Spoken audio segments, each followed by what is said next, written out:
Calling বিষয়ের সর্বশেষ update. আপনারা জানেন বাংলাদেশ প্রবাসী কল্যাণ মন্ত্রী এবং প্রধানমন্ত্রীর উপদেষ্টা মাহাদি আমিন মালয়েশিয়া এসেছেন। দুইবার বৈঠক করেছেন। বৈঠক শেষে আজকে বাংলাদেশ হাই কমিশনে সংবাদ সম্মেলন করেছেন। সংবাদ সম্মেলনে তারা বলেছেন দুই দেশ একমত হয়েছে খুব শীঘ্রই শরম বাজার চালু হবে। আগস্ট মাসের শেষের দিকে মেডিকেল চালু হতে পারে। নির্দিষ্ট কোনো টাইম নেই, কিন্তু এই রকম খবর আমরা শুনতেই আছি।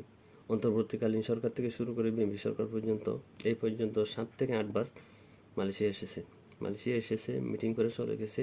যাওয়ার সময় কি বলে, দুই দেশ একমত হয়েছে খুব শীঘ্রই শরম বাজার চালু হবে, কিন্তু চালু করতে পারতেছে না। আমাদের কথা হচ্ছে, আপনি কলিং করতে পারতেছেন না, সিন্ডিকেট ভাঙতে পারতেছেন না, কিন্তু বারবার এসে মিটিং করে চলে যাচ্ছেন, সরকার টাকাগুলো নষ্ট করতেছেন। যখন আপনি কলিং করতে পারতেছেন না, সিন্ডিকেট ভাঙতে পারতেছেন না, বারবার এসে সরকার টাকাগুলো নষ্ট করার কোনো মানে আছে? আপনি সেটা যখন পারতেছেন না, এখানে হাজার হাজার প্রবাসী অবৈধ আছে, তাদেরকে বৈধ দেওয়ার চেষ্টা করেন। কিন্তু যেটা পারতেছেন না সেটা নিয়ে আসতেই আছেন, মিটিং করতেই আছেন, বারবার এসে সরকার টাকাগুলো নষ্ট করতেছেন। এটা তো কোনো মানে হয় না।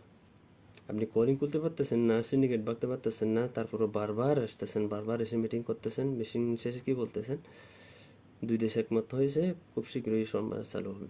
এছাড়া আর কোনো খবর পাচ্ছি না আমরা, শুধু সেটাই শুনি। তো যেটা পারতেছেন না সেটা নিয়ে বারবার চেষ্টা করতেছেন, কিন্তু এখানে হাজার হাজার প্রবাসী অবৈধ আছে, তাদেরকে বৈধ দেওয়ার চেষ্টা করেন। দেশের থেকে হলো পড়াইতে পারতেছেন না, সিন্ডিকেট ভাঙতে পারতেছেন না, তো এখানে তো হাজার হাজার অবৈধ লোক আছে, তাদেরকে বৈধ দেওয়ার চেষ্টা করেন।